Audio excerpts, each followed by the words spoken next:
कि मानिए कि आप एक किराए के मकान में रहते हैं और उस किराए का मकान का जो मालिक है वो कहीं दूर रहता है। अब उस मकान में आप अकेले रहते हैं। जब अकेले रहते हैं तो आपको कोई आसपास और मकान भी नहीं है, तो आपको थोड़ा डर भी लग सकता है।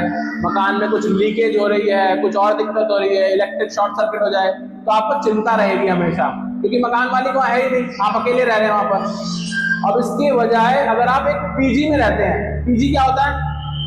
पीजी होता है जहां पर मकान मालिक रहता है, उसने आपको एक कमरा दे दिया और आप वहां रह रहे हैं। अब आपको भय लगेगा, अब आपको टेंशन है कोई नहीं है, कुछ होगी तो आप मकान मालिक को जाके बोल दो कि भैया आपके कमरे में बिजली नहीं आ रही है, आपके कमरे में ये दिक्कत है, मच्छर है, वो ठीक करके दे देगा आपको। सेम ऐसा ही भेद है जब हम इस जीवन में सिर्फ अपने बारे में और अपने परिवार के बारे में ही सोचते हैं, यानी कि हम ऐसे मकान में रह रहे हैं जो किराए का है और वहां कोई नहीं है। लेकिन जब भगवान को अपने जीवन में जोड़ लेते हैं तो हम भगवान के पेइंग गेस्ट बन जाते हैं, पीजी बन जाते हैं, और फिर भगवान हमारी सारी चीजों का ध्यान रखते हैं, चाहे इस जीवन में हो और बाद में जाकर के भगवत धाम में।